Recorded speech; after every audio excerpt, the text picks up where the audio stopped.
SaveWithConrad.com. Hi, I'm Sean Soto. I live near St. Louis, but I listen to a few of the podcasts. Anderson.JR, 83 Weeks, quite a bit. My wife and I had experienced some issues with credit card debt, and I had heard the testimonials of others refinancing and helping alleviate their credit card debt, and so I had looked into it, and that's how we started. I worked with Larry. He was very thorough and was able to explain the entire process for us and made it about as easy as it possibly could be. It was far more easier than I anticipated it to be, actually. With the credit cards and everything that we had, we were paying the minimum monthly payment every month and basically getting nowhere for, I don't know, probably the last 5 years. And after everything was all said and done, we completely paid off all the credit card debt, and we were saving, after paying those off, we were saving over $300 a month. Oh, I would highly recommend it to anyone that's looking to save some money, because it was a tremendous help. I've already told my other friends about it. I'm Sean Soto. I'm from St. Louis, Missouri, and I have saved over $300 a month with SaveWithConrad.com. NMLS number 2129, Equal Housing Lender. SaveWithConrad.com. Hey, it's Conrad Thompson, and you're listening to Grilling JR with the voice of professional wrestling, your friend and mine, the one and only Jim Ross. Good old JR. Jim, how are you, man? I'm good. Getting all fixed up and ready to roll to Newark for the big AEW pay-per-view this Saturday night.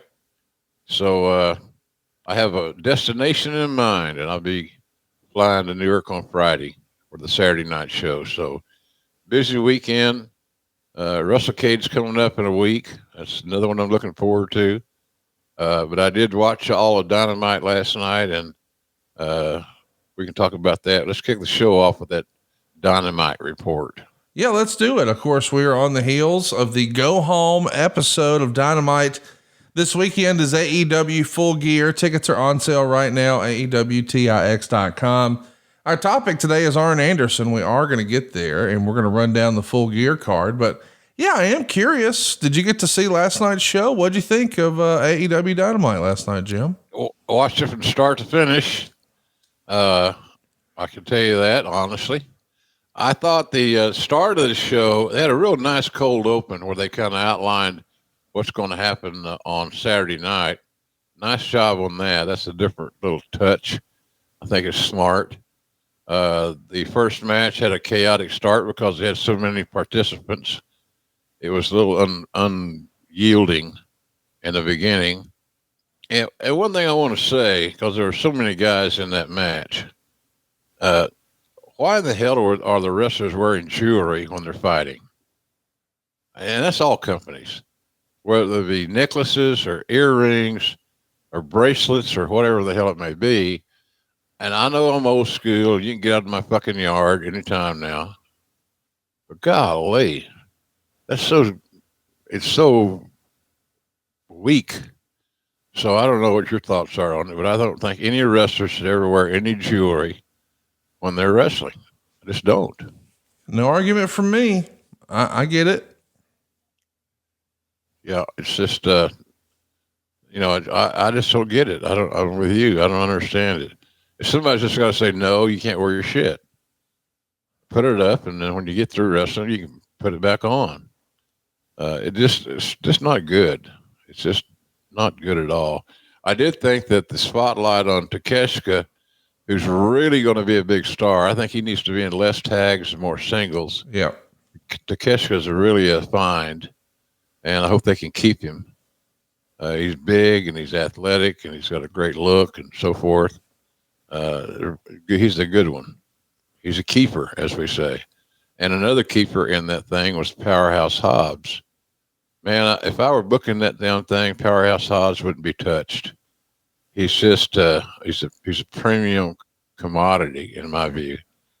So Powerhouse Hobbs and Takeshita came out of that crazy match looking decent and had a little spotlight on them, which I thought was smart.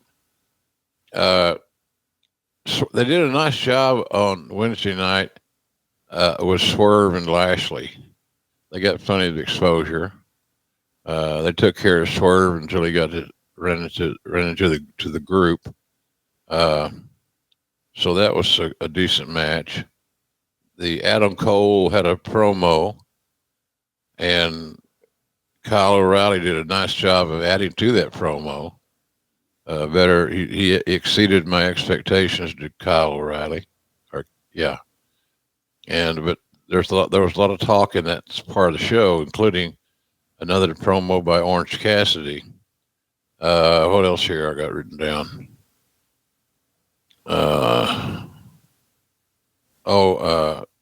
They had a match with Chris Statlander and Sheeta, which kind of slowed the show down, I thought.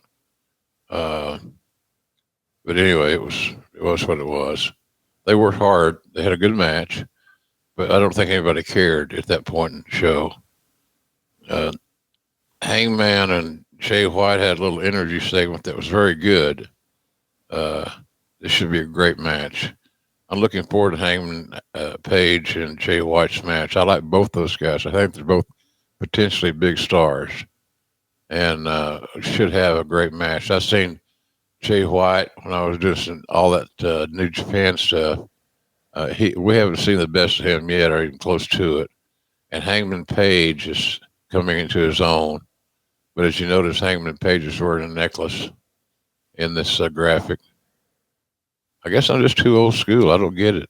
I don't know why guys don't use that as an advantage, like a noose around somebody's neck. It baffles me. What does Statlander had that? Sheeta, Adam Page. Too many Adams on the show.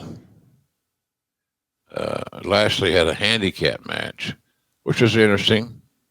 He beat two guys, including Cheeseburger, who got a big pop. Remember Cheeseburger, Conrad? I do. Cheeseburger's the man in Ring of Honor. I was glad to see him last night.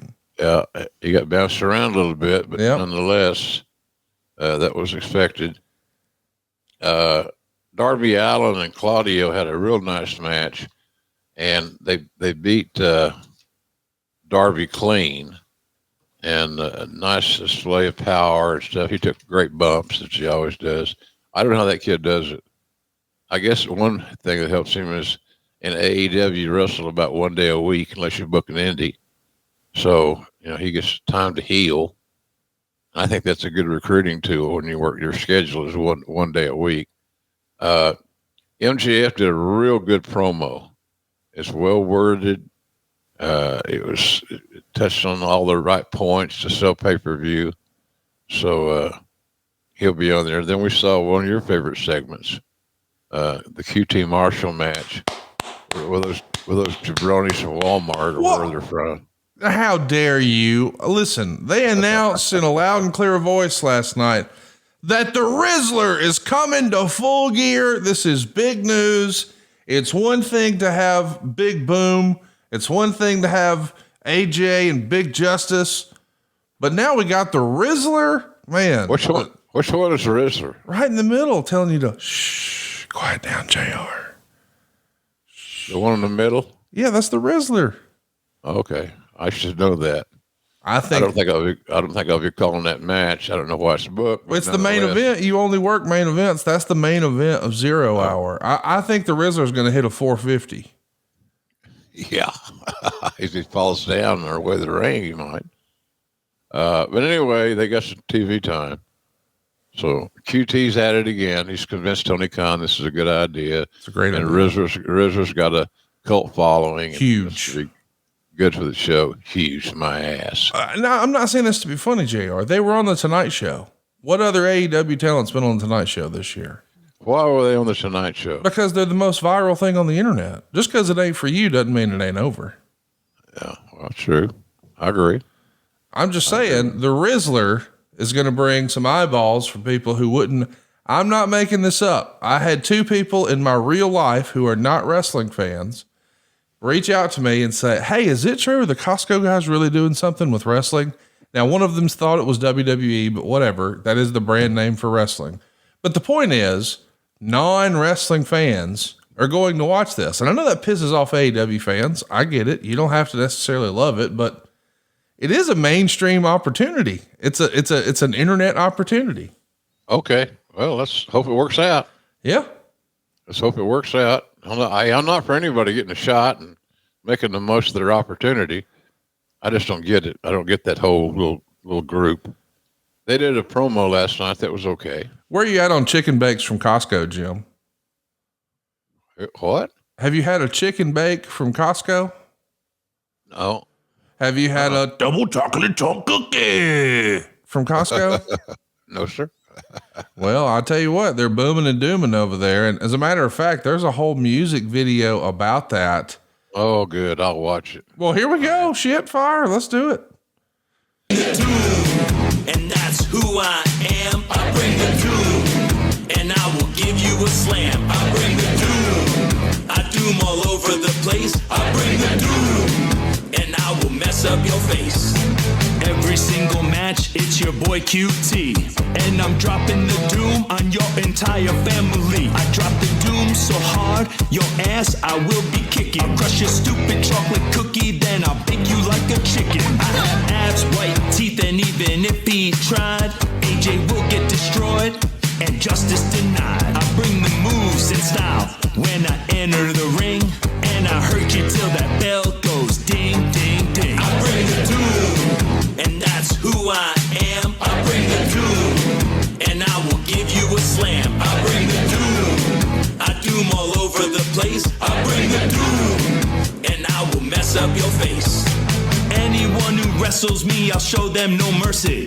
I'll make them scream and cry, then I'll head back to New Jersey. I never shop in bulk, it doesn't give me a thrill. And I don't buy paper towels because I never spill.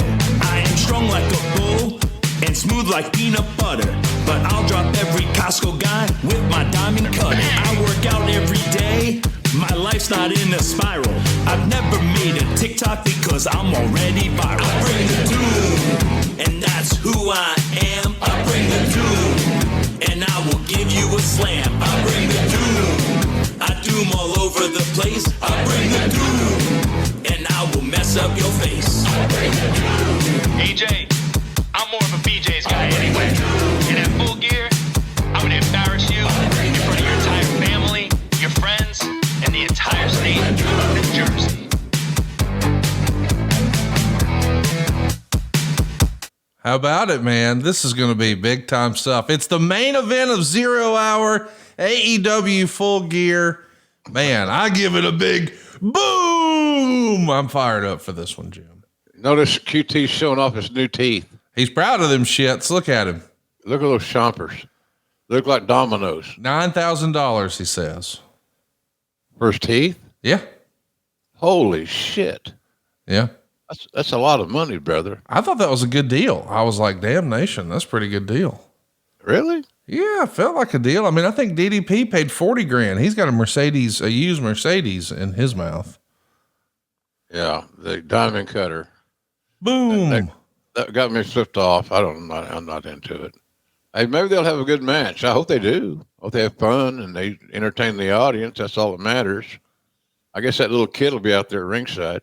Dude, I mean, I don't know what to expect, but I know it's going to be the highlight of the entire 0 Hour. I mean, I can't wait. I've already got an alarm set on my phone. Shit. It's the most viral thing that's going to happen in AEW all year. It's fantastic. It's a home run. You got way too much free time, buddy. I don't know. I love you, but come on. All right. Finishing the Dynamite report. We had another promo from Roderick Strong, and it didn't do anything for me. He delivered it fine. It's just that he's talking about a match that's half-assed cold because we haven't seen his opponent in forever until that promo just a few moments ago. They did a thing outside with Jack Perry and his van, and I got the message of what they're trying to do to create awareness for that match, and they did a nice job of that without question. They had a segment with Jericho and contract signing with Ishii, the Stone Pitbull, but they're not on the pay-per-view. They're on Dynamite next week. They had a nice little interaction, a little video break up. Have you watched? They've done a nice job as AEW with a lot of their pre-recorded stuff. For example, the Julia Hart vignettes. Have you noticed? Have you watched those, Conrad? They've been fantastic. Yeah, they have. They give you questions without all the answers, which I think is kind of cool.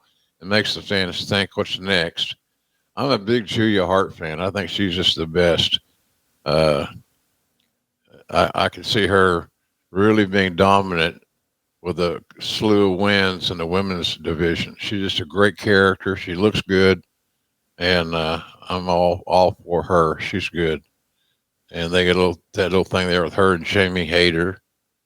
So they're trying to build those women up. The main event was Orange Cassidy and Wheeler Yuta, which could be considered by some old school purists as a little bit of a head scratcher.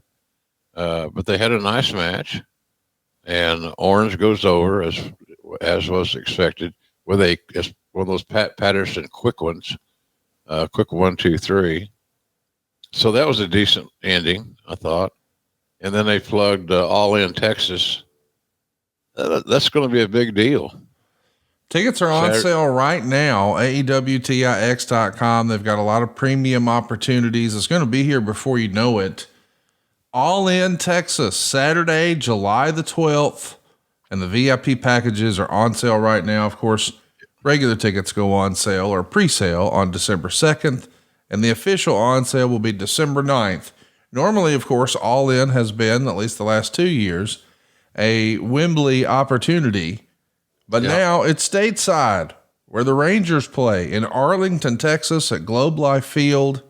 Tickets are on sale now, AEWTIX.com.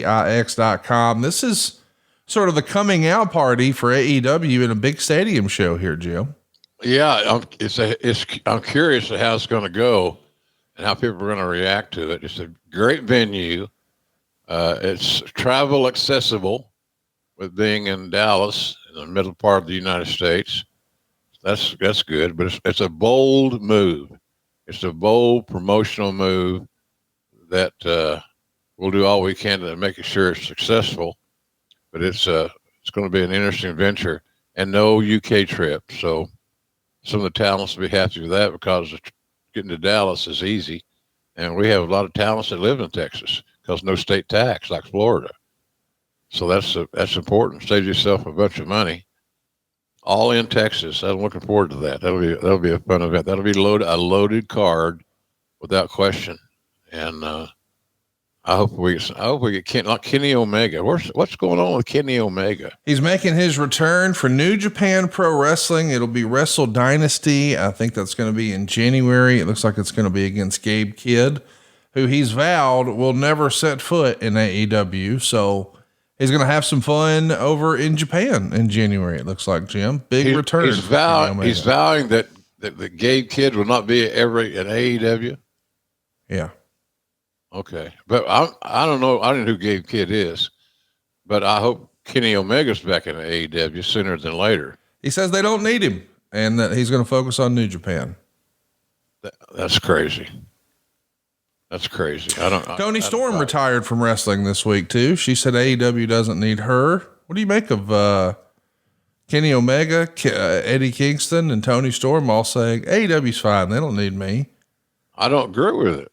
I like all those people. They entertain me. They are exciting. They're compelling talents in their own unique ways.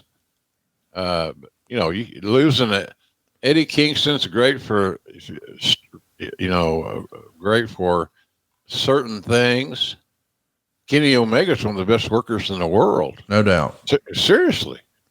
And him saying, well, they don't need me. We don't need the best worker in the world. I think you're wrong there, Kenny. So that's a blow to me. And maybe that stuff changes. It could change that's why the eraser is the most vital weapon in wrestling. You erase somebody's name, you put somebody else's name in that spot. So, we'll see. But Kenny Omega's one of my favorites.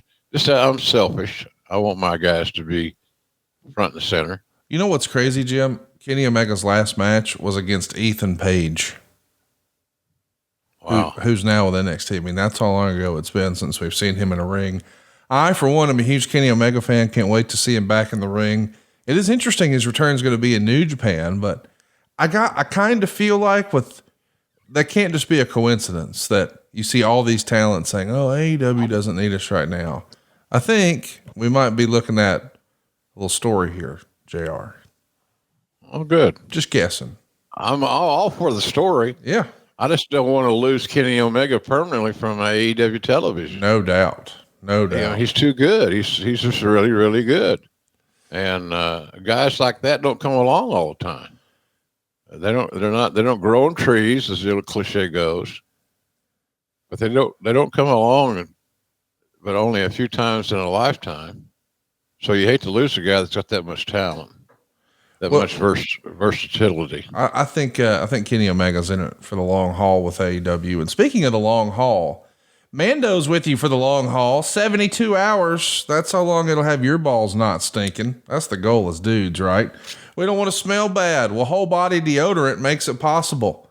I'm talking about your armpits, your balls, your thigh folds, your belly buttons, your butt cracks, even your feet.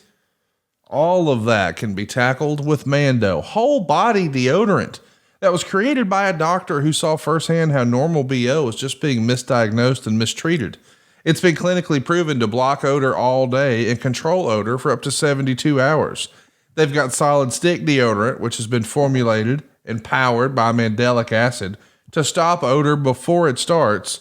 And they've got spray deodorant, which is aluminum free, and it's ideal for those hard to reach places. All those products are baking soda free and paraben free, and you can choose from a variety of fresh scents like bourbon leather, clover woods, pro sport, or Mr. Fuji. Well, Mount Fuji. No ribs here. It's been clinically proven to control odor better than just a shower with soap alone. And Mando Starter Pack is perfect for new customers. It comes with a solid stick deodorant, the cream tube deodorant, and 2 free products of your choice, like mini body wash and deodorant wipes, and even free shipping. As a special offer for our listeners, new customers can get $5 off a starter pack with our exclusive code. That's like 40% off your starter pack when you use the code JR at shopmando.com. That's SHOPMANDO.com. Please support our show and tell them we sent you. Smell fresher, stay drier, and boost your confidence from head to toe with Mando. It's not any pro wrestling hyperbole. I use the product. Yeah. And it works really well. I mean, you never notice nothing. It's clean. And like you said, you can get places that you normally might not try to spray. So I think it's a good product. They add to our group that's sponsoring our show in a hell of a way. So if you're interested in trying it, you should. Here's a good, it's $5 off your starter pack is a great deal. Just use the code JR and shopmando.com. It works. It's a good idea.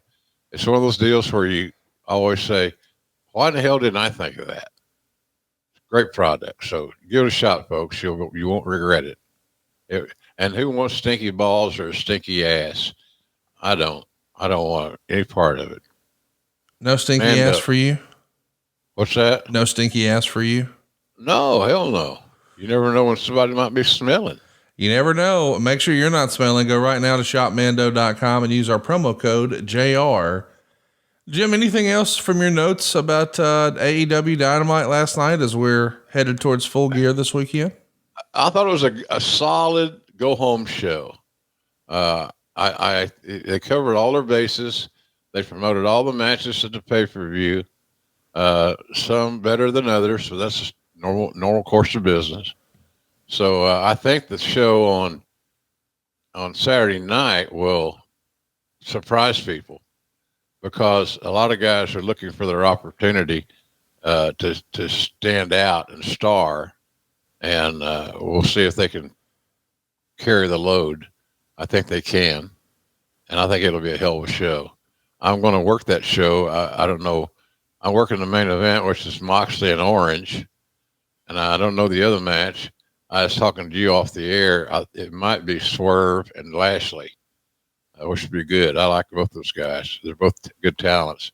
And Lashley's trying to resurrect himself, and he's got pushed to the front of the line very quickly, and for good reason. So I think it'll be a good show. I think a lot of talent's got something to prove, and they got an opportunity. Here you go. You're on pay-per-view again. How well are you going to produce? Because you've been going off the page. It's been the pay-per-view performances by the AEW talents have been nothing short of extraordinary. Matches that you don't think are going to be great become great because of the work of the talents. I just wish they wouldn't wear any fucking jewelry. It'll be a good show. I'm looking forward to it. It's going to be a great show. AEW seemingly always delivers on pay-per-view. We'll go ahead and not let you pick on the Moxley Orange Cassidy or the Swerve Strickland Bobby Lashley match. Since you think you might be calling one of those, we'll sort of do a best practice we might see on College Game Day as we run through this. But Lee Corso, the old senile bastard. Well, there you go. Yeah, we just got to get you to put character heads on, and then we've reached full transformation. I'll do that. Let's run through the picks right fast, though. Get your expert opinion. Big Boom AJ versus QT Marshall. Who do you like in this one? The baby faces. So Big Boom AJ. Yeah, and Walmart guys, as you call them. Yeah, the Walmart guys. And I'll be keeping an eye on QT's teeth. There they are. Look at them. If AJ knocks one of those out, boy, there's going to be paperwork involved. Hangman Adam Page and Jay White. Who do you like in that one? Ooh, well, that's a tough one to call. That might be the match of the night, to be very honest with you. I'm going to go with Hangman Page just as a out of left field guess. But boy, both these guys can cook. Both these guys are really, really good. And I wouldn't mind if they put that toward the end of the card, and I got to call that one too. But both these guys are good. Like I said earlier, I've seen Jay White at his best in New Japan. He's a hell of a talent that we haven't seen the best of yet. And Hangman Page keeps getting better and better and better. He's physical. He's intense. And I like all those things. So this should be a great match. But I'll guess Hangman Page goes over. MJF versus Roderick Strong. Who do you like in that one? I like MJF. He's been booked very uniquely. We haven't seen a lot of him, which I don't have a problem with. But I think he'll return and go over in a competitive match, setting himself up for something bigger and better in the future. Will Ospreay versus Kyle Fletcher. Who do you like here? Well, that's a nice one. Now, these guys know each other like the back of their hands. They've been tag team partners. They're buddies back in the day. The little snippets that we saw of them on Wednesday night were really good. So I think this will be a great match too. Maybe rivaling the Hangman Page and the Jay White match. I'm going to go with Ospreay because he's a commodity. He's a star, and Kyle Fletcher's trying to be a star, and they're both very, very good. But I'll hang my hat on Ospreay on this one. We got to talk about the next one. This is a 4-way dance for the tag titles. Private Party, Kings of the Black Throne, the Outrunners, and the Acclaimed. Who do you see getting their hand raised here? Champions, Private Party, just getting started. I think they win it, and it'll be a cluster because there's so many guys in the match. You got to, as a agent or a booker, you got to manage all of them, and you want to get everybody a little shine. Everybody get a little spotlight. But I think at the end of the day, the Private Party will retain their titles. We got to do one here with the TNT title, Jack Perry and Danny Garcia.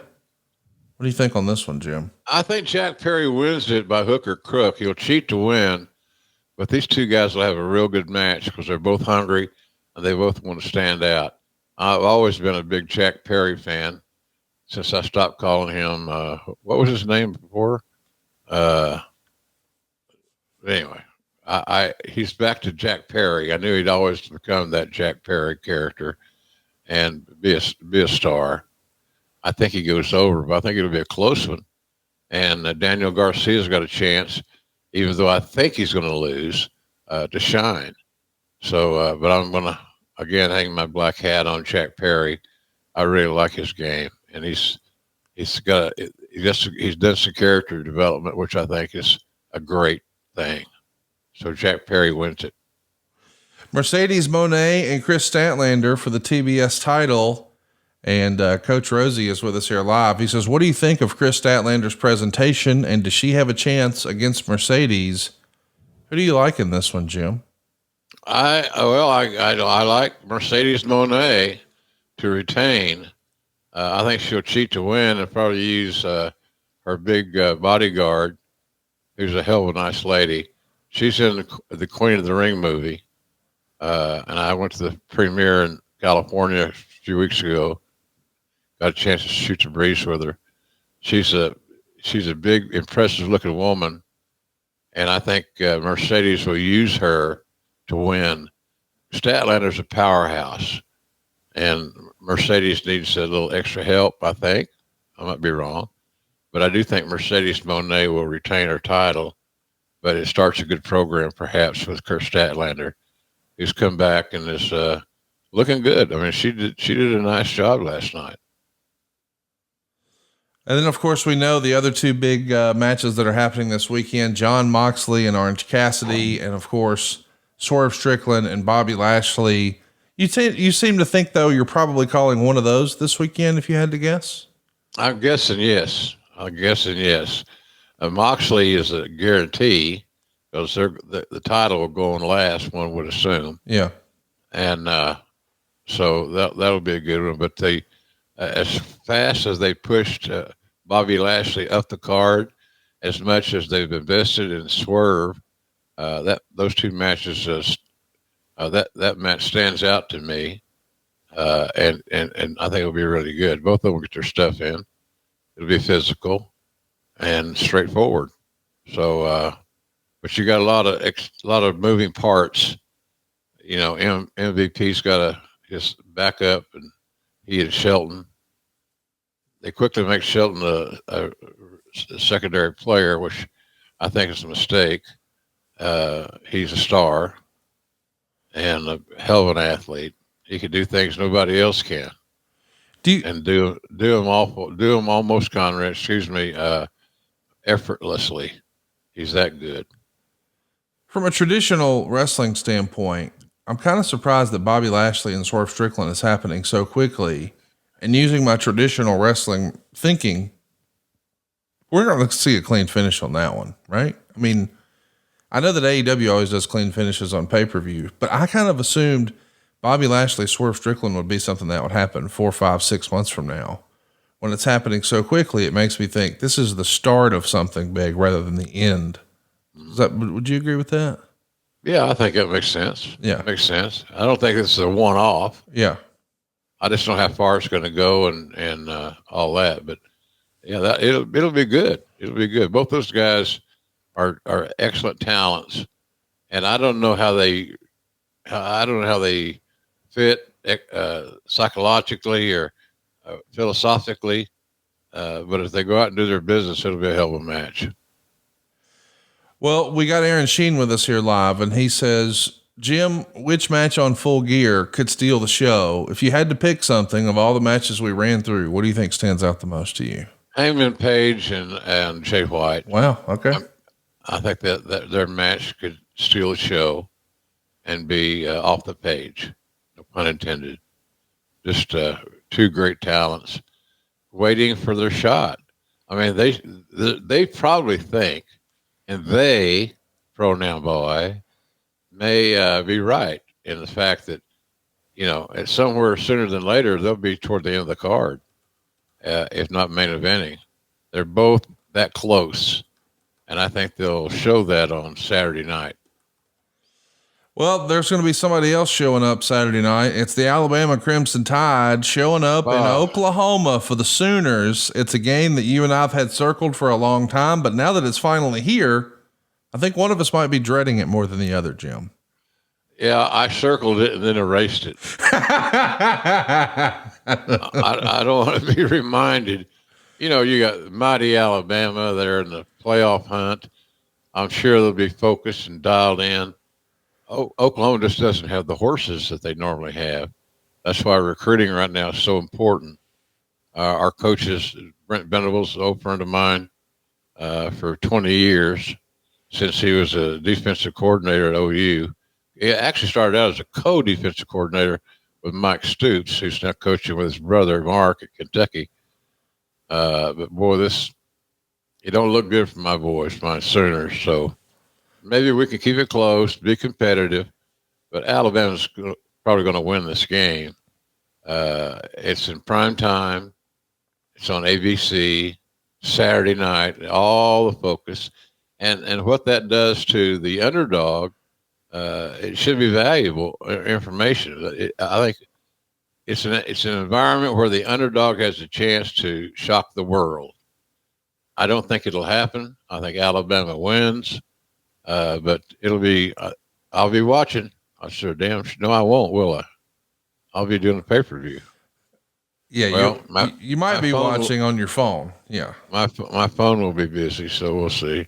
I got to figure out how to have the live broadcast on my telephone. You need to help me with that sometime. Yeah, I can help you with that. I don't know what app you turn to, ABC or what. I don't have. I don't get the value of the use out of my phone and the video that a lot of guys do because I'm just ignorant and don't know how to do it. But I'll figure it out. Hell yeah, you will. You're going to figure it out, and we're going to figure out how to get you to Winston-Salem WrestleCade. Heads up, JR's headed your way next weekend, Saturday, November 30th, from 10 in the morning to 1:30 in the afternoon. And there is a huge cast of who's who professional wrestling legends from yesteryear and today who are going to be in Winston-Salem. If you've never been to WrestleCade, you're missing out. Go join JR and have some fun in Winston-Salem next Saturday, November 30th. Tickets on sale now at WrestleCade.com. You always have fun in Winston-Salem, don't you? Yeah, it's a great event. It's a great event. And the talent roster that they have committed to be there is very impressive. So if you're a true wrestling fan and you want to meet a bunch of talents, talk to them, get your picture taken and all that stuff, that's the event to attend. I've been to one WrestleCade, thoroughly enjoyed myself.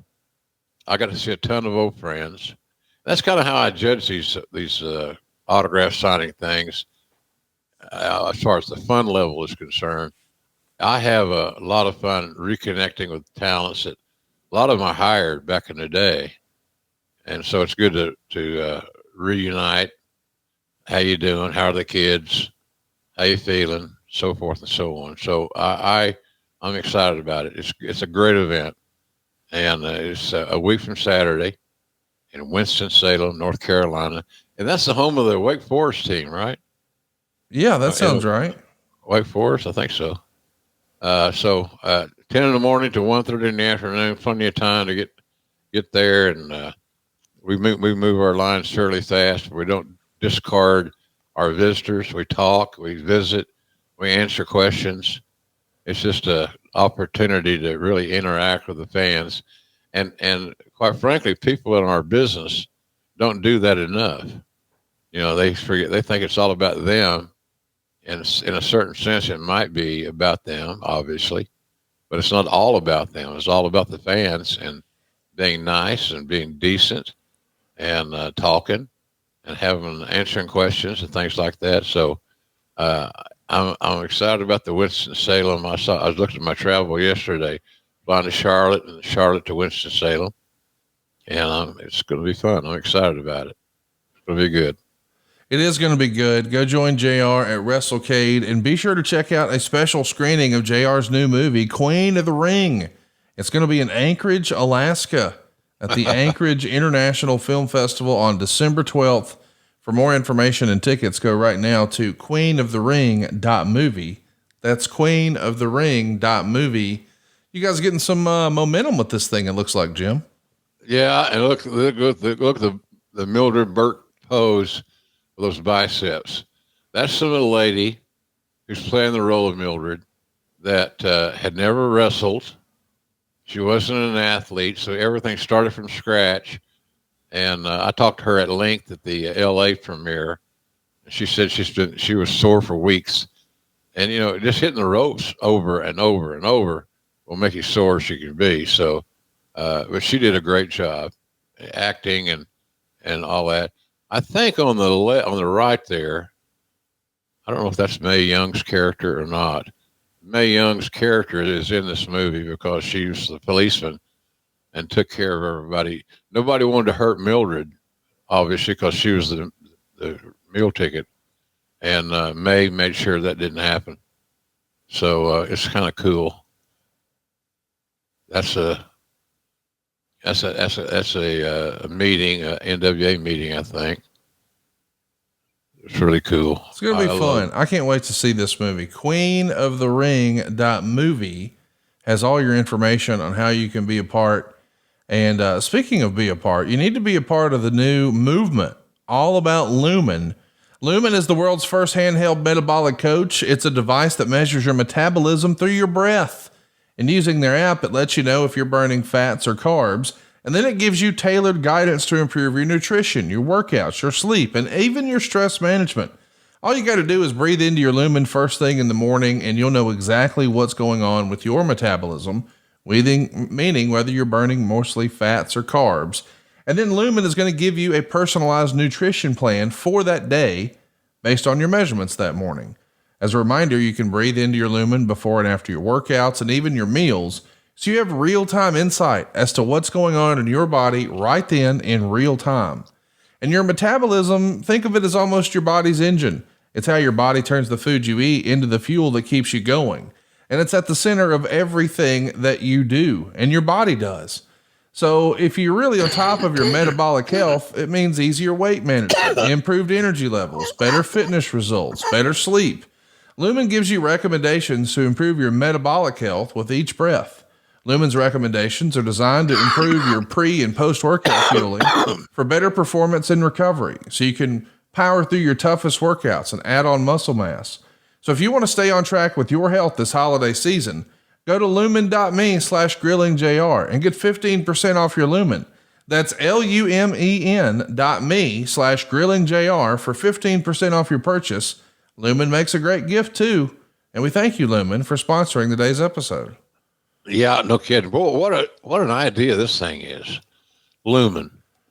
It's full of information. It helps you find out what you as a human being are all about. And a great offer here from Lumen. Grilling JR is your password, so to speak, to get into it. But it's an interesting thing, and it's affordable, very affordable. And it can be very viable if you use it.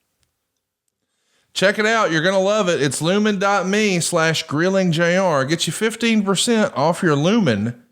And we're not going to take 15% off our time talking about Arn Anderson today. One of the most beloved figures in wrestling history. I mean, you go back to the old school days that I grew up on with, Saturdays at 6:05 on TBS. I mean, he was just a staple. Well, when did you first meet Arn? Would that have been in Mid-South very early in his career? Yeah, I think Cowboy got Arn early on, and that was he appeared on Mid-South TV. I seen online some old Mid-South tapes and where he looks the same then as he did that today as he did then. It seems to me like, but Cowboy had a lot of confidence and believed that Arn was going to be a player, and Cowboy was right. Arn Anderson was a damn sure player. We got to talk a little bit about your first introduction to him. Would you have seen him as a part of the tag team with Matt Bourne or with Ole Anderson, or did you see him as a singles first? Cowboy, because he was a rookie, put him in a lot of tags. Mm-hmm. So a tag, I would say that first time I saw him, he was working in a tag. He got it. He knew what the hell was going on, and I always admired his work. He was crisp. He was fundamentally sound. He did logical things. He was a straightforward, ground and pound kind of guy, just like we saw him all through his career. But he was a prodigy as a kid, and he worked somewhere. Maybe it was Pensacola in the very, very beginning. Somebody got him he got booked there. I know he did indies around Rome, Georgia, where he's from. And that may have been where somebody saw it and they called Bill. That happened a lot in the territory days. You'd get a phone call from somebody and, he'd ask them to send a tape in. A lot of times I looked at the tapes with him, which helped my education. So then he brought ARN in, and I think it was from Pensacola, and he had a nice little run there in Oklahoma, and then he transferred. I think Cowboy and Ole Anderson talked about him, and Ole liked the hell out of him and made him an Anderson. So it isn't amazing how ARN and his son have a striking resemblance. Oh yeah, no doubt. It is. But Ole liked him as an Anderson, and that was a big, big break for ARN because Marty Lundy, his real name, nothing wrong with that, wasn't going to sell. There's a picture of him. Those are the shots I remember. Those are the ones that I remember in this era. He had more hair. He looked good. He trained hard. Look at his upper body. Now, who in the hell is that? That's Jerry Stubbs. I wanted to ask you about him. Mr. Olympia, Jerry Stubbs, a territory guy. Are you familiar with his game at all? Yeah, he was good. I think we brought him in for a run under a hood. Yeah, that's right. And a mask. And he looked good, and he was a nice guy. He did a good job. I bet you those are, what's that say, Southeastern. This is the old Fuller territory, Alabama territory. Okay. ARN and that's a good looking team. It is a good looking team. And of course he teams with Matt Bourne, and then he teams with Jerry Stubbs. And then eventually we know he's going to find success teaming with Ole Anderson. But I think like a lot of wrestlers in that era, as Crockett is trying to grow and compete, if you will, and become sort of the flag bearer for the NWA. Yeah. Ric Flair, as the touring NWA champion, almost served like a talent scout at times, right, Jim? Oh yeah. Well, he was just looking for opponents. Rick would, all those guys were that way, that traveled around. They're always looking for the NWA champion, for example, and the primary example. But Rick got a chance to watch a lot of the guys work, and that was discovery for ARN, and Ole gave him a name and the whole 9 yards. Ole was smart, boy. He really was. He could be a prick, God bless him, but he was a brainiac, and he and Cowboy talked a lot. A lot of those big Omni cards were booked by Ole and seconded by Bill Watts, unknown to the public. So they go with the cards and talk about the finishes and what's next and what we do the next time we're in the Omni and all that stuff. Cowboy was big on that, big on having a card booked. If we were in New Orleans tonight on Thursday, he would have the card booked for the next Thursday, which sounds logical. And why not? Well, you'd be surprised at how many bookers are lazy and didn't even have the next card filled out. And because if you don't have it filled out, you don't know how you're going to maximize that card that's not in a week or month by what you do tonight. So you had to plan and keep ahead of the game. And Cowboy and Ole were a great pair. They just butted heads all the time. And, Cowboy, Ole bullied a lot of people and kind of with his presence. He's a tough guy with his presence and so forth, but he didn't bully the Cowboy. There was a mutual respect there, and they got along fine in public, if you will. But they had their headbutting sessions. I've heard a bunch of them with Ole on the speakerphone and Cowboy talking. Man, I wish I could remember all that stuff better because that was such an important time in my career, because I got exposed to different situations. And Bill just, it seemed like Cowboy just like to have a backup, somebody there. And I took notes and things of that nature, but it helped my education immensely.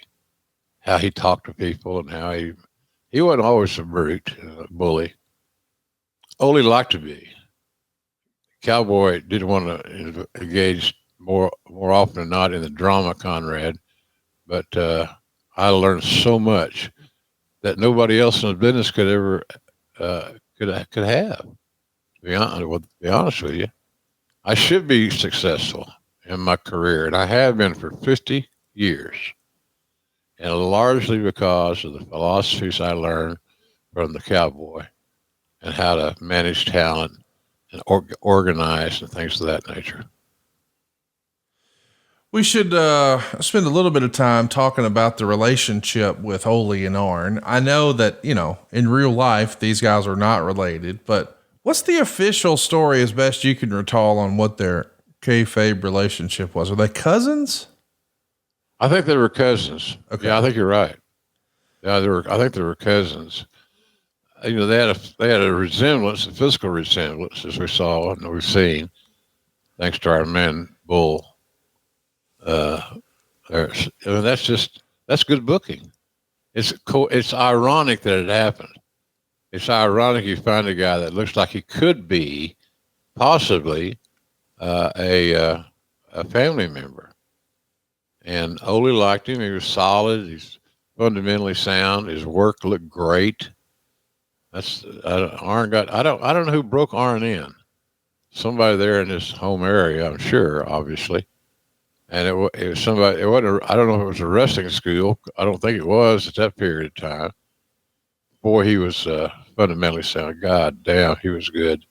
Just so strong, and his stuff looked good. He laid it in and apologized later, which is what you got to do. We don't see enough of that today.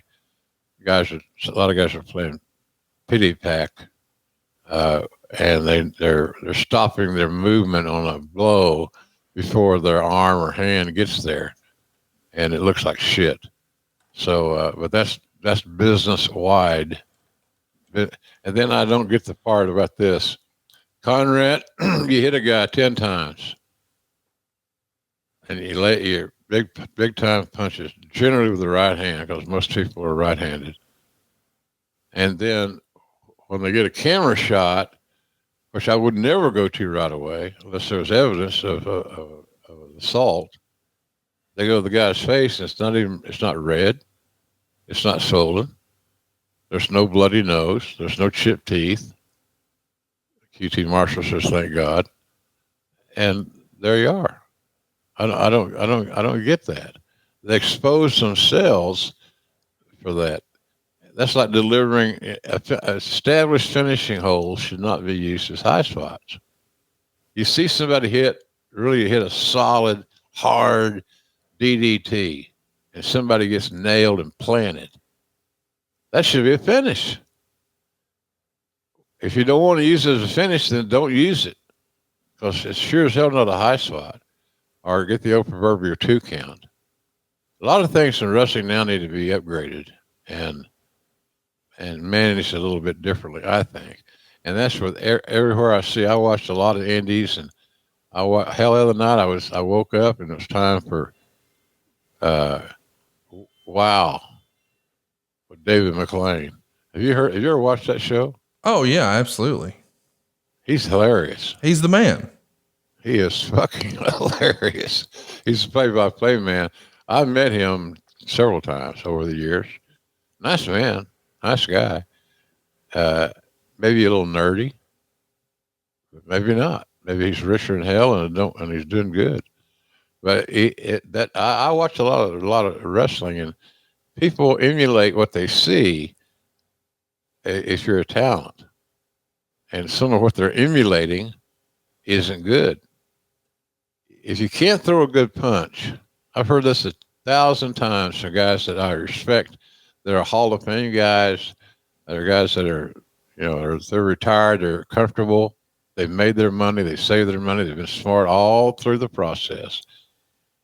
my God, I just, some of the stuff I'm seeing is just doesn't make sense to me. And I might be wrong. I'm just telling you, I might be wrong because I understand that the talents are making more money for less work Than they ever ever. have. That's right. Than they ever have in the history of wrestling.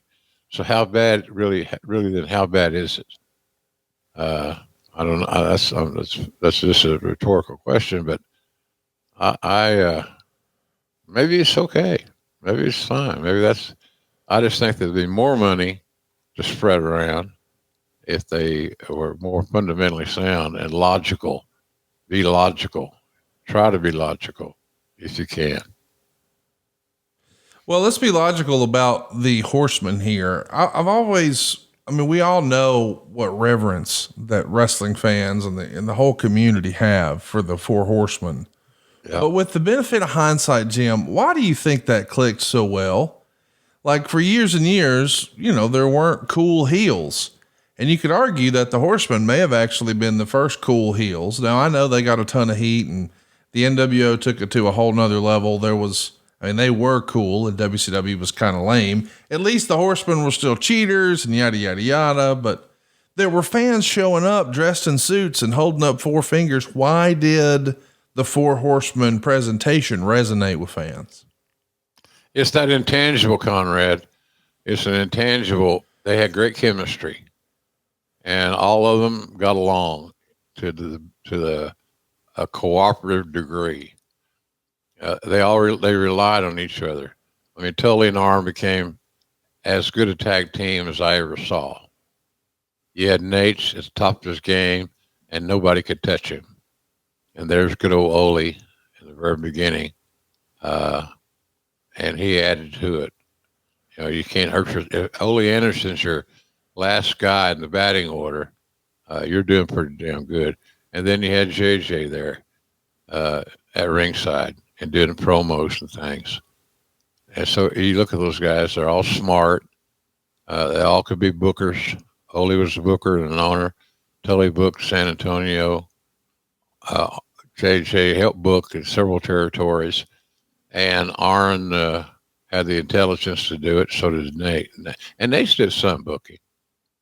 So I don't know. They just had natural chemistry. It's one of those odorless situations that they always smell good, I guess. They just are real good. And they got along pretty good. There's Nate was one of his first Rolexes. And but nonetheless, I like this perfect group. They got booked, and the booker got lucky because they worked like a champion. So and talents would watch them now, especially talents and tags, are just in matches.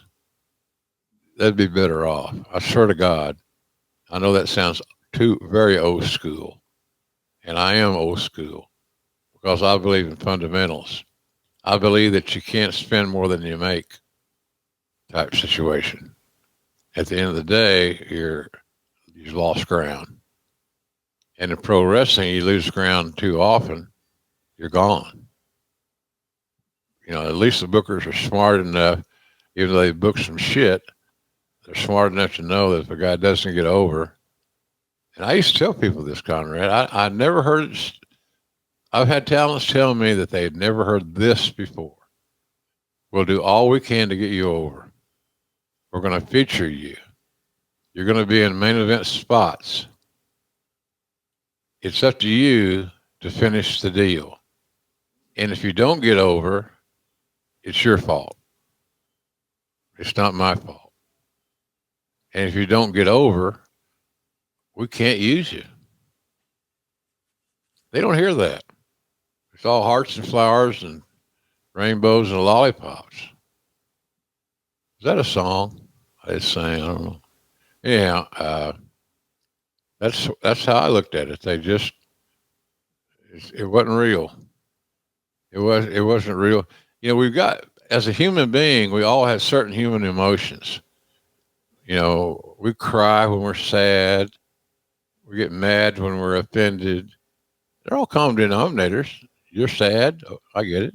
I've been sad. I know how you feel. I'm mad as hell. I'm madder than a son of a bitch. And somebody told me a funny one.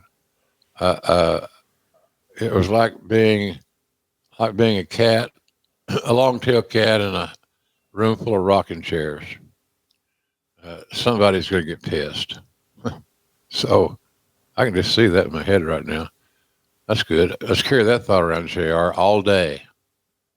So anyway, I'm where was I, Conrad? What did you ask me? I think you're wanting to talk about your long tail. Thanks to our friends at Blue Chew. Blue Chew is an online service that delivers the same active ingredients as Viagra, Cialis, and Levitra, but at a fraction of the cost and in a chewable form. The process is simple. You'll sign up at bluechew.com, consult with one of their licensed medical providers, and once you're approved, you'll receive your prescription within days. Blue Chew's tablets are made in the USA, prepared and shipped directly to your door.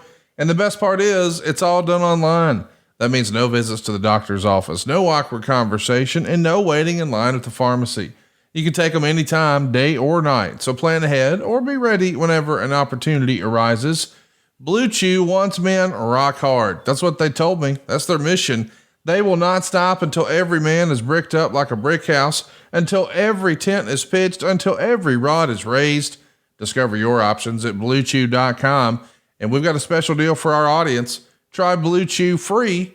Just pay $5 shipping at checkout when you visit bluechew.com. That's bluechew.com to receive your first month free. Visit bluechew.com for more details and important safety information. And we thank Blue Chew for sponsoring Grilling JR. I just got a shipment of Blue Chew in at my place. Oh, yeah? Yeah, a nice order. And, I was getting low. And you never know when the opportunity may arise, especially at my stage of life. Roll Tide. I don't want to miss any opportunities. I want to score when I'm in a red zone. And every time. And no field goals. Touchdowns. So Blue Chew will help you make yourself some touchdowns. And I highly recommend it. It works. It's real simple. It works. You can either afford to pay the $5 shipping or not.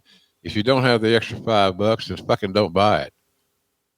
But you got $5 for the shipping. The product's free. That's about as good a deal as you're going to get. So try it that way and see how it works. That's simple, right? Your total investment and what you've got mortgaged is $5 for the shipping. So give it a shot. I was very happy to get my ship. It came very, very discreet, and I used Conrad's name. All right, folks, check it out right now if you haven't already. BlueChew.com. Use the promo code JR. And as JR said, if you don't have $5, go fuck yourself. Hey, so we've got to talk about Arn Anderson teaming with Tully Blanchard. I mean, one of the more iconic tag teams of the 80s. It's really a short-lived run in the scheme of things. But, man, they were magic for JCP. They were magic again as the Brainbusters. Why do you think those guys gelled together so well? I mean, I know people sometimes say, oh, well, Tully Blanchard was a tag team specialist, but they were always sort of makeshift teams. I enjoyed his work with Chino Hernandez as that dynamic duo, and I loved him with Arn, but I still think of him more as a singles wrestler. What do you think worked and made that so special, Arn and Tully? They just both had great fundamental skills. They both had come up the ladder and had learned all the phases of being a pro wrestler in the territories. Hell, Tully's dad owned a territory. So Tully got all the inside stuff, and all the teaching and the nuances. He got all that. And Arn just was a savant. He just was really, really fucking good. And it was a natural gift. He got pro wrestling. He liked it. He was a fan of it. He wanted to be a part of it in the worst way. Tully grew up in it. He became a fan. And it was a hell of an athlete. You know, he was one of the top quarterbacks in the state of Texas his senior year. Quarterback, tough kid, very athletic, very talented, and was all his life. So it was a natural progression for him to turn to pro wrestling because they could use his athletic skills.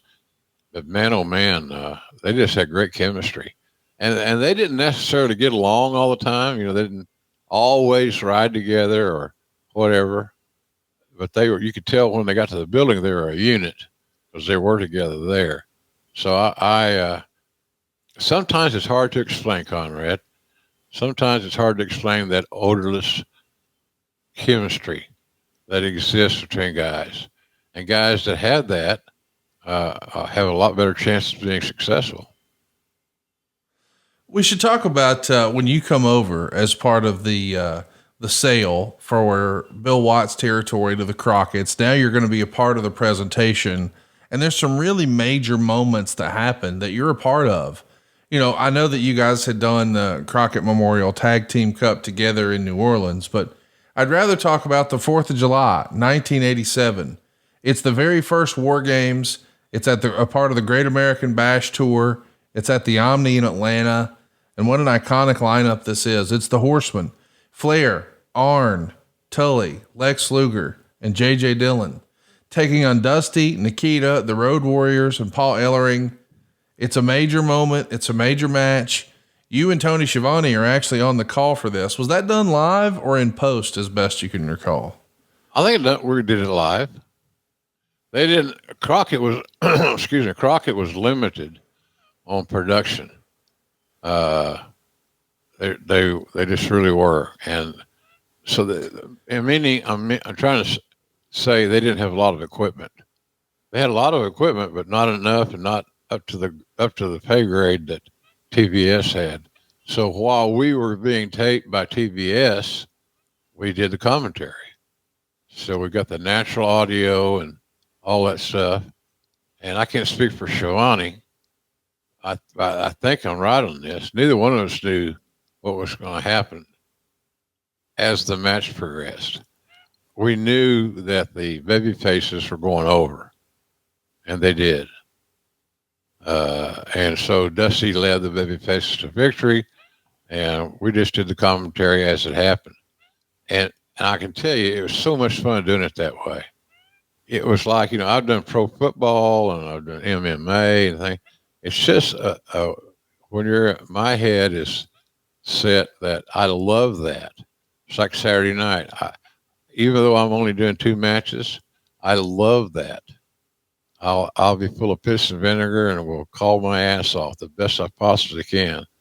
Because I still see those tweets every now and then where JR's lost it. He's a little bit, I think he may have dementia or something. Shit. So anyway, but I love that. And so we were in the Omni, and crowd was good, packed. And then of course that structure was very attention grabbing because there was 2 rings. We had to work around 2 rings instead of 1. So it was fun. That was a fun night for me. I'm sure Tony would say the same thing. I wanted to ask you about their last night in. Of course, it's a pretty famous story, and you're a part of the company when this goes down. Allegedly, as Turner is trying to buy this thing, or I guess rather differently said, Crockett is trying to convince Turner to buy this thing. They do a series of interviews with some of the key personnel. And allegedly, when they sit down with Tully Blanchard and ask him his opinion about things, well, he's been pretty frustrated since January, and he just lets it fly that he is not happy with the way the promotion has been handling him or his character or the heels or the Horsemen. And I'm sure some of the shrapnel went to Jim Crockett, but a lot of it went to Dusty Rhodes. And allegedly, as the story goes, when these confidential conversations allegedly make their way back to the office, Jim and Dusty are not thrilled with what they've heard, and they kick Tully off the jet. So it was one thing when they weren't getting their payoffs the way they expected, and they felt like they'd been misled, but now you're not going to allow us to ride on the jet as we have all of these other times. We're out of here. They go at least have a preliminary conversation with Vince. They make their decision. They come back to Philadelphia and say, we're dropping the belts tonight. And there's a lot of rumor and innuendo around this period What do you remember happening as best you can recall? I think cash and creative, Conrad. Think of it that way, okay? Yep.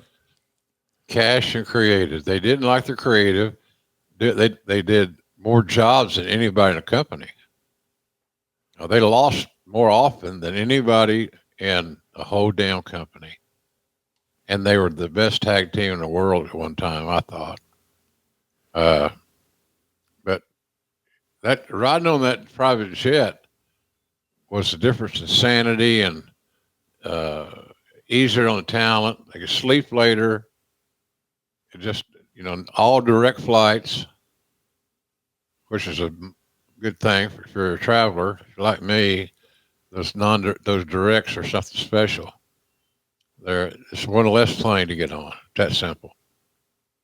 But it was all about cash and creative. They got tired of the creative being where they're just glorified jobbers, and Dusty made sure he worked with them because they were great.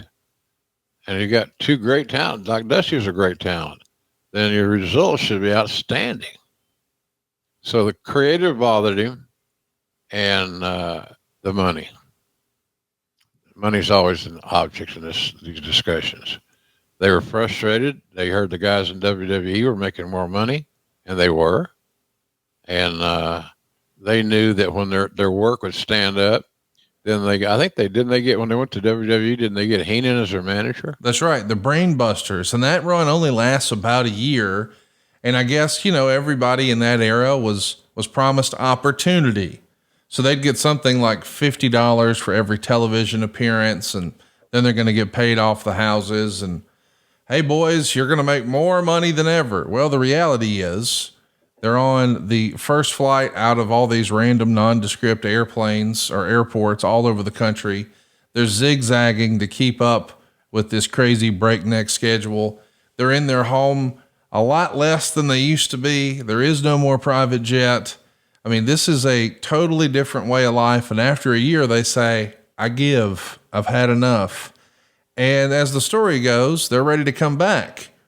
Yeah. But allegedly, well, that's not what everybody has planned. And Tully Blanchard is not welcome back to WCW. In hindsight, is that one of the biggest what ifs in the history of wrestling? Yeah, they thought he had drug problems. I just think Tully liked to party, and not every day.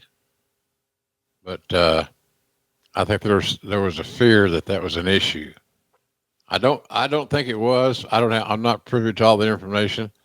I would assume that decision was reached after some sort of drug test, maybe a re-entry drug test, just to see what check you out. It's not all about checking for steroids. You do blood work, Conrad, as you know. Doctors and you get a lot of information from the results of your blood test, and I don't think it has fared well. It is interesting to think about. What if, because Tully Blanchard and his sort of run in big time wrestling, it ends right here. And, he takes a different path in life and Lord, it has a happy ending. I mean, it's all worked out the way it was supposed to.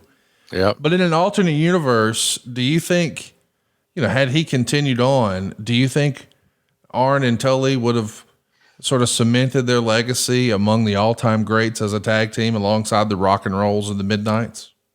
Yeah, who was the booker in that era? Ole.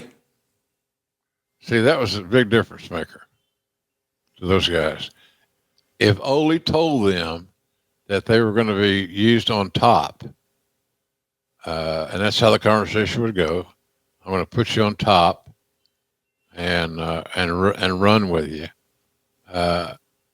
That's a big difference than Dusty booking it. That was their issue. Their big problem was the money they were making, and they were blaming that on the creator of the product, and that was Dusty Rhodes.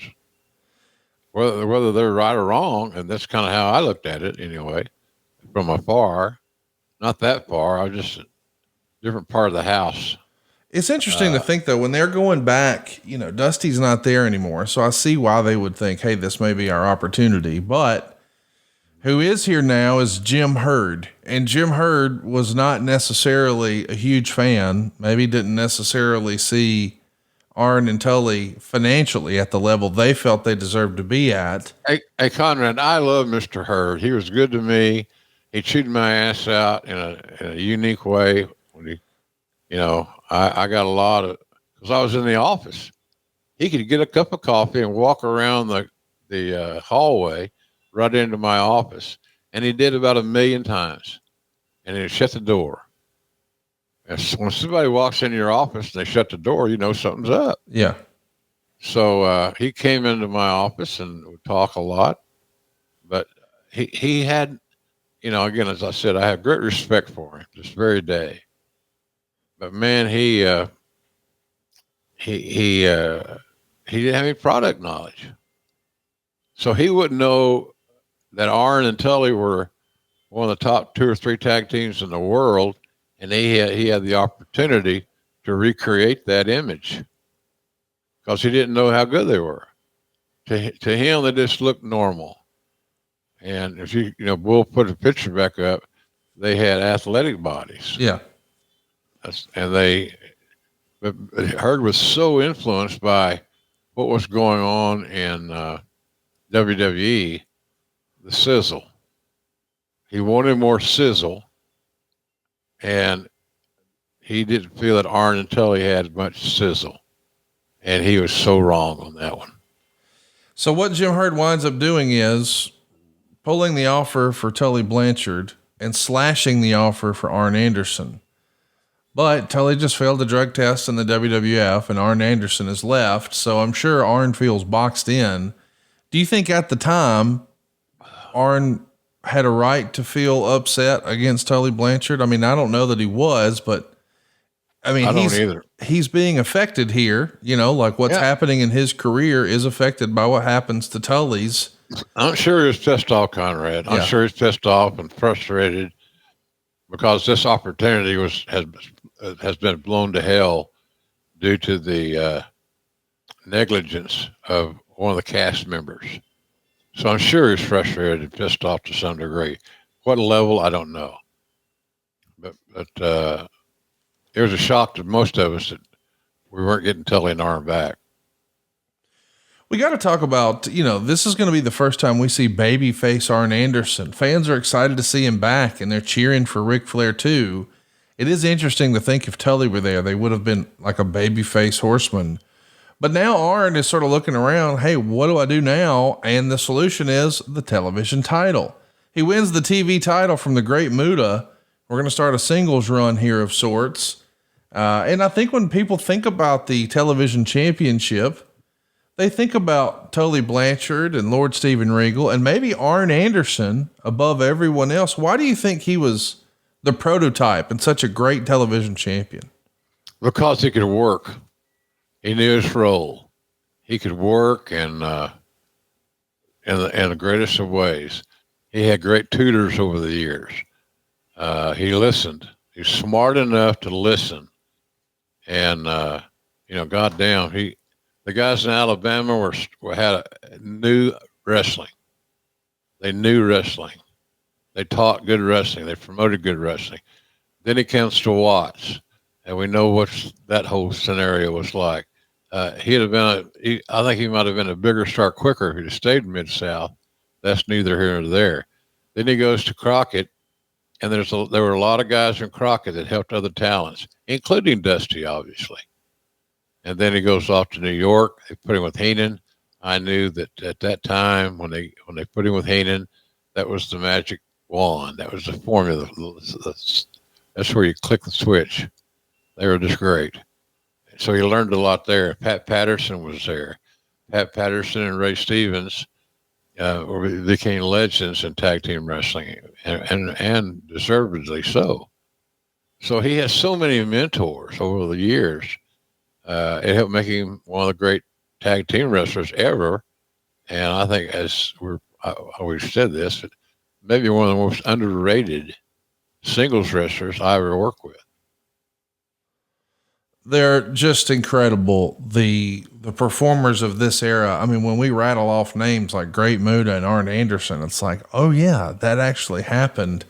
Arn becomes synonymous with the TV title. And of course, now we're going to have the Sting era of WCW come 1990. And there's a pretty badass angle that happens where Flair and the Andersons kick Sting out of the Horsemen at Clash of the Champions in Corpus Christi in February of 1990. This is classic great stuff, and one of the many, many times that Ric Flair would betray Sting. But Arn, man, he's right in the middle of all that.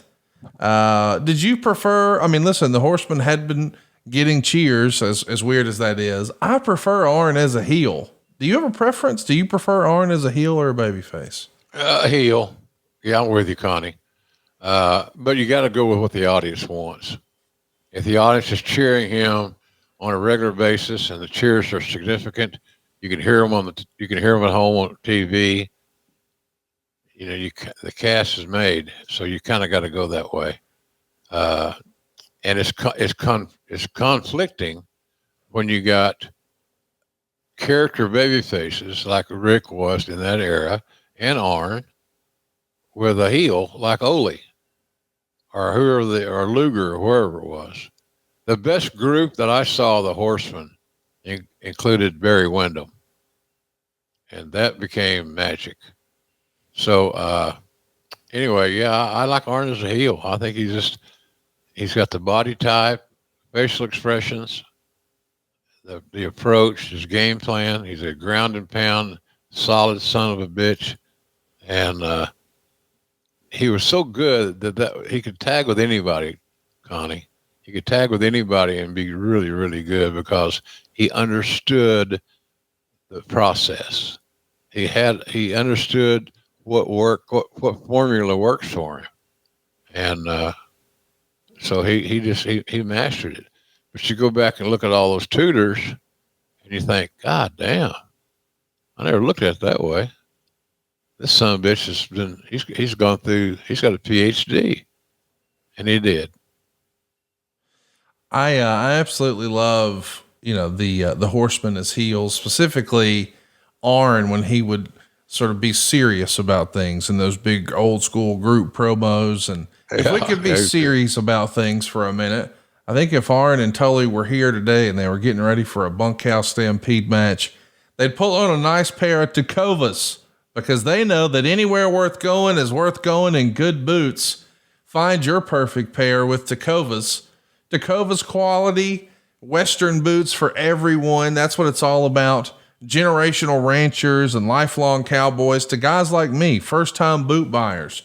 Born in Texas 9 years ago in 2015, Tecovas makes it easy for anyone to find their perfect boot. Every one of Tecovas boots are handcrafted with over 200 meticulous steps for broken-in comfort right out of the box. Whether it's a long day or a big night, your Tecovas are built to last and impress. And that's why Esquire loves them. And they say there's a reason we keep coming back to Tecovas. I'm a big believer in this. I know JR just got a pair too. And if you've ever wondered if you can pull boots off with your personal style, well, you owe it to your feet to pull on a pair of Tecovas. Plus, with Tecovas Best in the West guarantee, you get free returns and exchanges for 30 days. Right now, you can get 10% off Tecovas at tecovas.com/grillingjr when you sign up for email and text. That's TECOVAS.com/grillingjr. When you sign up for email and text, you'll get 10% off. That's 10% off at tecovas.com/grillingjr. tecovas.com/grillingjr. See site for details. Tecovas, point your toes west. Well, I have worn boots all my life. And I looked in my closet in Oklahoma when I was there last. I had 3 pair in there. Okay. And I hadn't worn them in a while, to be honest with you. The problem with some boots for me was flying and wearing cowboy boots. Your feet swell and it gets to be uncomfortable. I can tell you that I have never put on a pair of boots that felt so good the first time. It's just amazing how well they fit supple the leather is. The workmanship is amazing.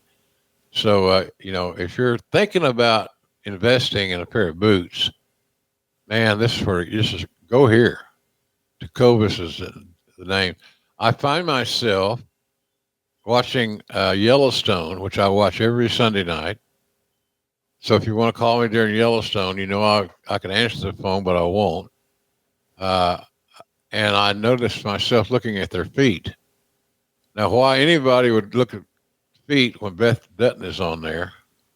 Boy, she's hot. God damn. Almost as hot as those brand new boots from Tecovas at tecovas.com/grillingjr. Jim, let's talk about Arn Anderson as a single here. In WCW, we saw him as a TV champ, but we're also going to see him recapture some tag team gold. But this time, after Herd fires Ric Flair, boy, what a thorn in Arn Anderson's side was Jim Herd. I mean, cutting his money, rescinding the offer to Tully Blanchard, trying to change Ric Flair, running Ric Flair out of town. And now somehow, some way, Arn finds himself becoming a tag team champion with Larry Zbyszko. They have some fun. Of course, they're going to join the Dangerous Alliance. I mean, when you really think about it, in the history of WCW, sort of pre-NWO, Arn Anderson's the forefront. He's the secret sauce of these factions, whether it's the Dangerous Alliance or the Four Horsemen. What'd you think of the tag team with Larry Zbyszko, though? Did a nice job. It motivated Larry. Larry always had great instincts. Some said he was a little lazy at times. I thought Larry would be a great TV broadcaster if he could work with somebody that understood it more and could teach him, could tutor him.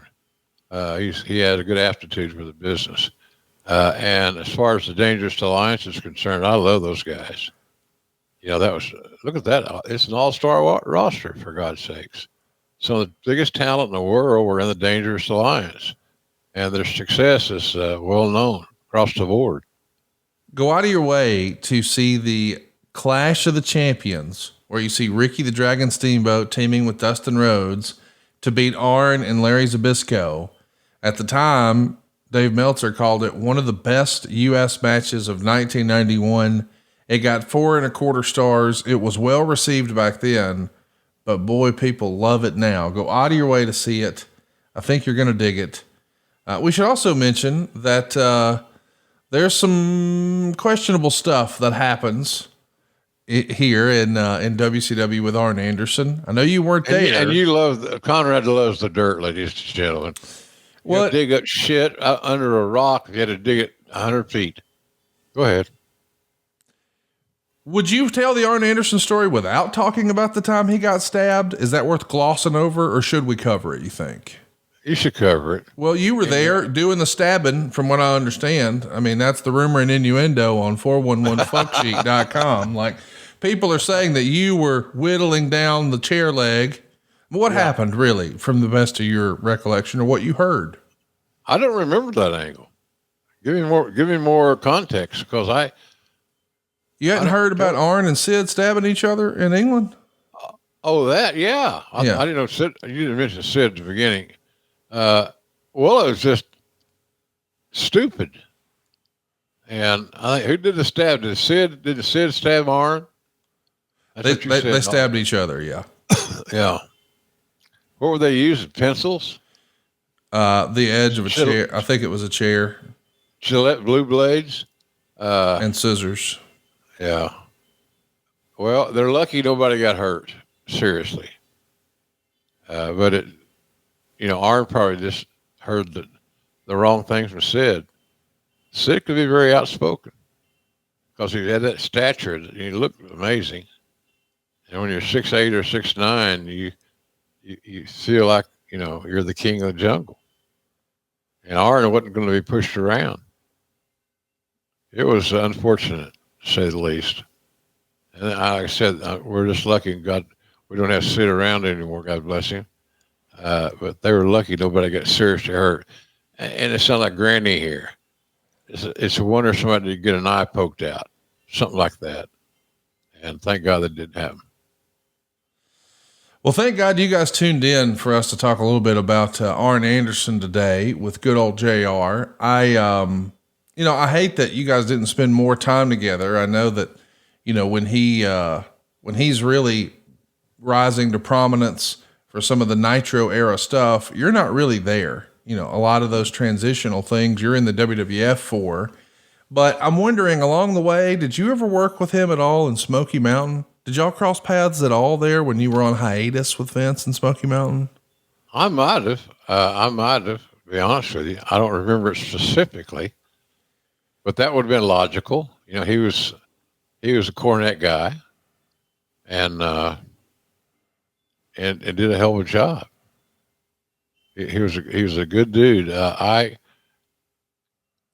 just have a lot of, I don't have any more respect for anybody than I have for Arn Anderson.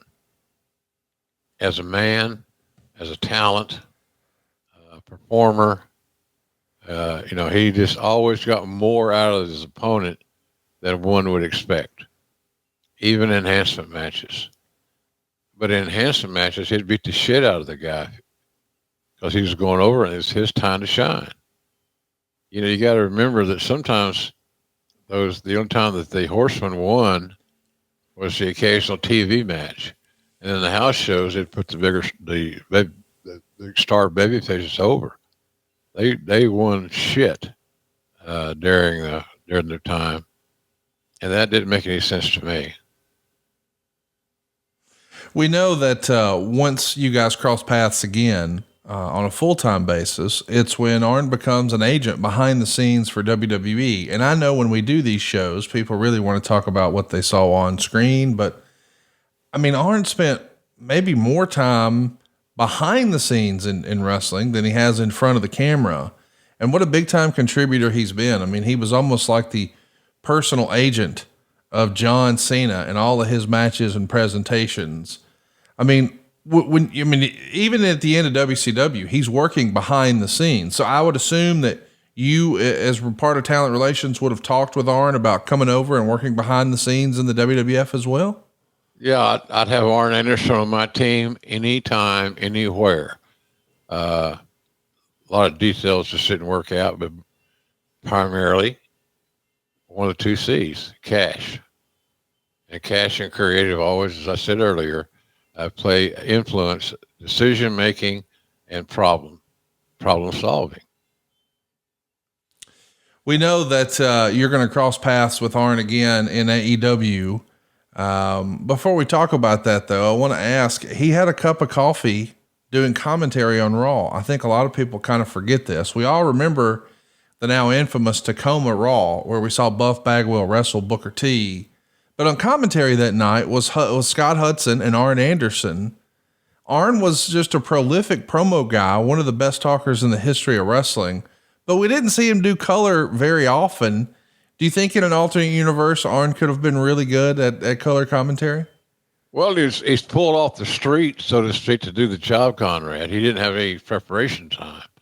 I'm sure he didn't go through where they would broadcast a whole show on videotape to get their timing together and things like that.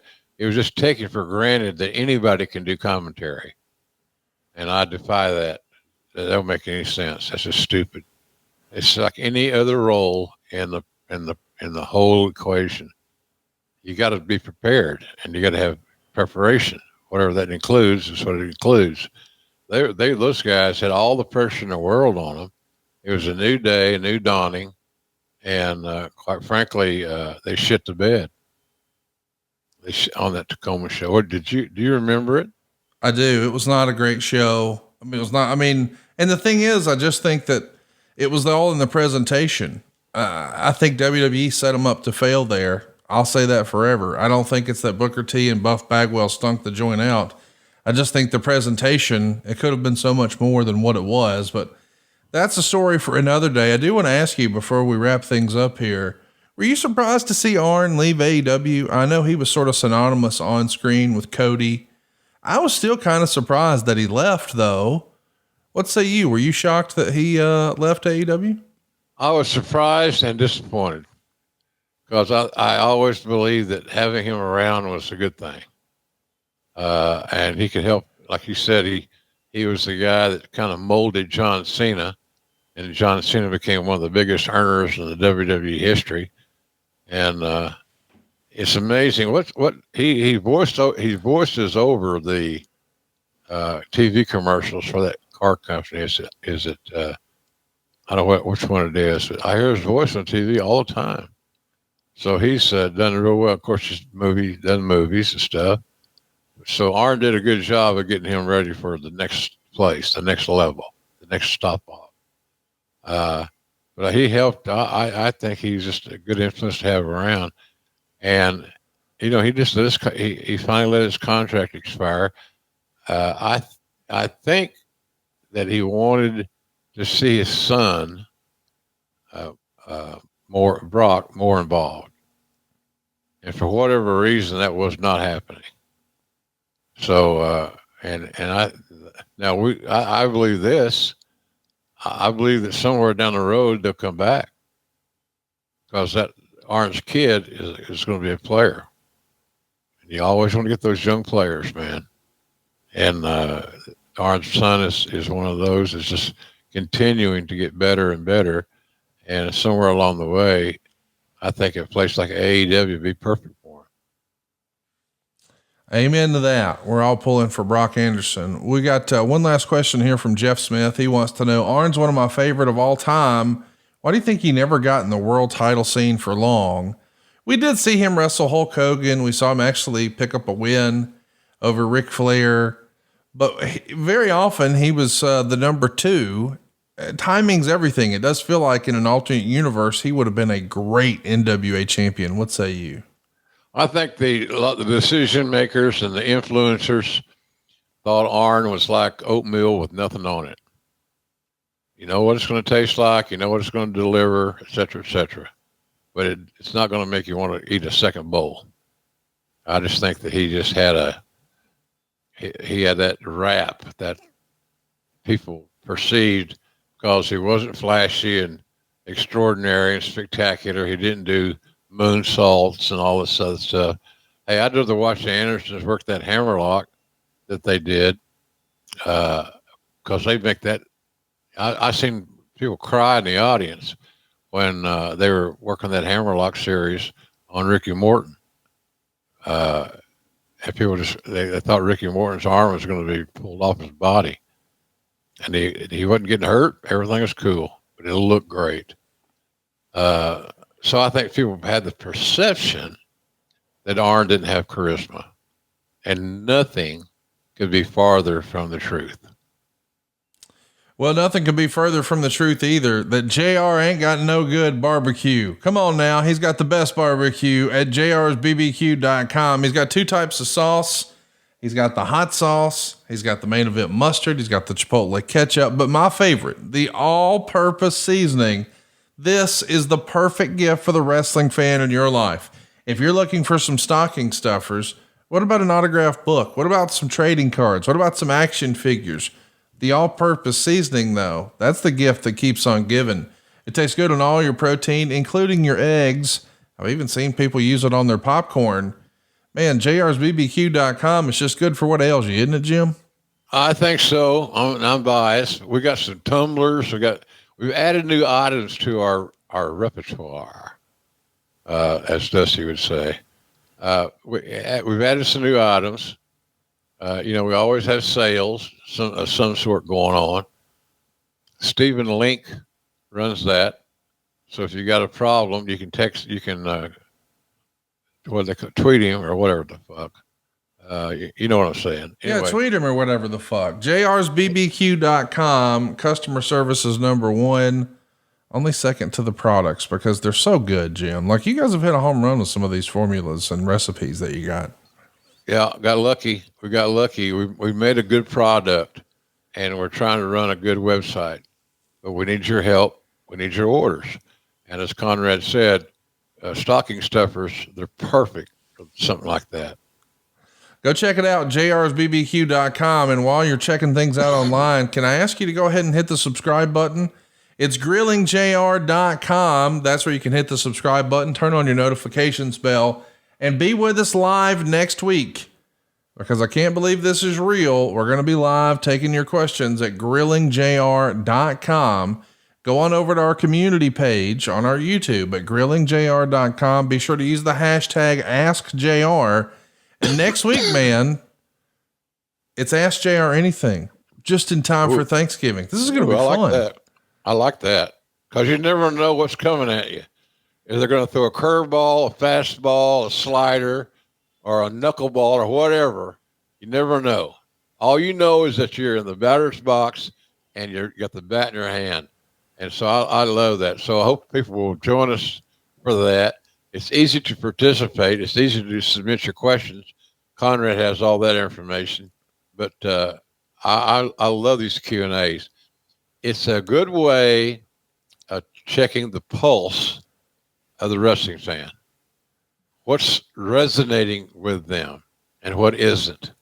And why did you ask that question? It must be because of this. I love that stuff.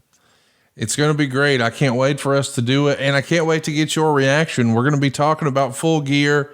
Join us live on pay-per-view this weekend. JR is going to be there. Tickets are on sale now at AEWTIX.com. I'll be watching on pay-per-view as I always do on my Triller app. And I can't wait to talk about it, man. The good, the bad, and the ugly. Full Gear's on deck. They always deliver on pay-per-view, and we'll be taking your questions live next week. Just before Thanksgiving, go hit the subscribe button right now at grillingjr.com. And we'll see you next week right here on Grilling JR with the voice of professional wrestling, Mr. Jim Ross. Hey, it's Conrad Thompson here to tell you a little more about what adfreeshows.com is all about. Get early, ad-free access to more than a dozen of your favorite wrestling podcasts every single week, starting at just $9. That's less than 20 cents an episode each month. And yes, you can listen to them all directly through Apple Podcasts or your regular podcast apps. How easy is that? Ad-free shows also has thousands of hours worth of bonus content and docuseries like Title Chase, Eric Fires Back, Conversations with Conrad, and The Insiders. Plus new series like The Book with David Crockett, Monday Mailbags with Mike Chioda and Nick Patrick, and a whole lot more. And you want to talk about early? You can't get any earlier than listening to the shows live. You can be a part of the live studio audience as we record the podcast. Plus, ride shotgun alongside your favorite childhood heroes for live watch-alongs, Q&As, and other interactive experiences every single month. Come on now, see for yourself what thousands of other wrestling fans from around the world have discovered, that adfreeshows.com is the best value in wrestling. Check it out today. And hey, when you do, the first week is completely free. Adfreeshows.com.